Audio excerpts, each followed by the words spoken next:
हमारे जितने भी कर्मचारी हैं जो ईपीएफओ से जुड़े हुए हैं, जिनका भी पीएफ कटता है या फिर पीएफ से रिटायरमेंट है, तो उन सभी के लिए एक अपडेट है, नई जानकारी है जो आज की वीडियो हम साझा करने वाले हैं आपके साथ, आपको बताने वाले हैं।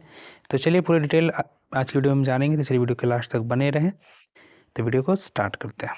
तो हम बात कर रहे हैं ईपीएफओ के नियमों में तहत ईपीएफओ के नियम के तहत सब्सक्राइबर को रिटायरमेंट पर ईपीएफओ में जमा पैसा मिल जाता है। रिटायरमेंट की उम्र 58 साल या 60 साल हो सकती है। ठीक है। Appliances providing fund organisation EPFO जिसे हम कहते हैं ने सब्सक्राइबर्स के पैसे निकालने के नियमों को आसान बना दिया है। पहले पैसे निकालने के लिए कई शर्तें थीं, अब सिर्फ 3 कैटेगरी तय की गई है। ईपीएफओ ने यह बदलाव सब्सक्राइबर्स की सुविधा के लिए किया गया है, लेकिन इसे सब्सक्राइबर्स को दिलचस्पी नहीं अपने रिटायरमेंट फंड का पैसा निकालने में बढ़ सकती है। रिटायरमेंट फंड तैयार करना है ईपीएफ का मकसद। क्या है भाई? तो चलिए जानते हैं। तो ईपीएफ का मकसद अप्लायंस के लिए रिटायरमेंट फंड तैयार करना है।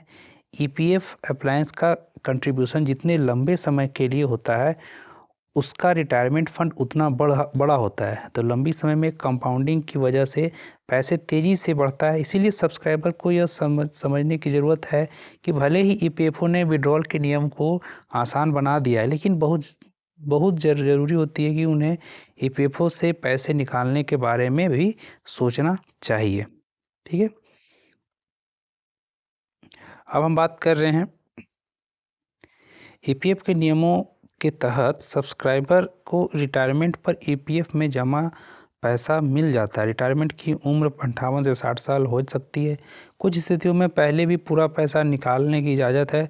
इसमें वॉलंटरी रिटायरमेंट, अस्थायी विकलांगता का विदेश में सेटल होने के लिए देश छोड़ के शामिल होना, स्थिति में यह माना जाता है कि ईपीएफओ के अकाउंट का मकसद पूरा हो गया है। ठीक है। अब नौकरी छूट जाने पर 75% विड्रॉल की इजाज़त भी हो चुकी है। तो क्या है भाई? तो नौकरी छूटने पर भी विड्रॉल की इजाज़त लेकिन पूरा पैसा एक बार में नहीं निकाला जा सकता है।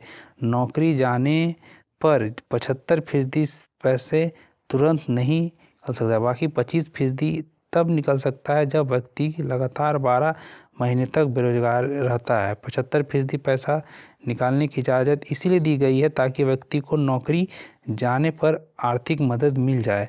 इसे दूसरों पर निर्भर रहने की ज़रूरत नहीं पड़ती है। अब घर खरीदने और इलाज के लिए भी पैसे निकालने की इजाज़त है।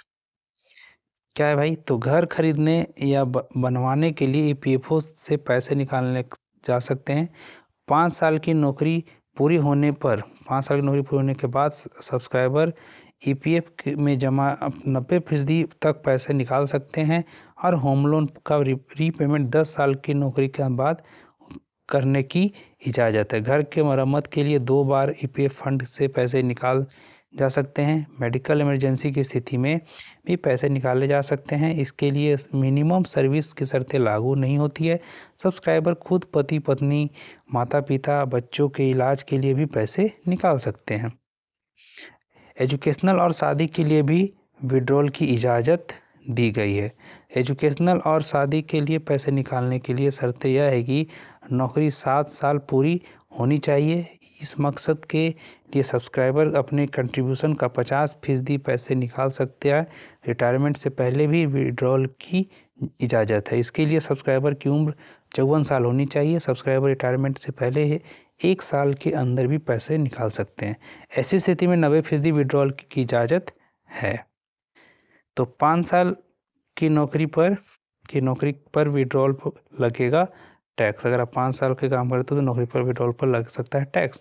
तो ईपीएफओ से पैसे निकालने से पहले टैक्स से जुड़ी मसलों को भी समझ लेना जरूरी है।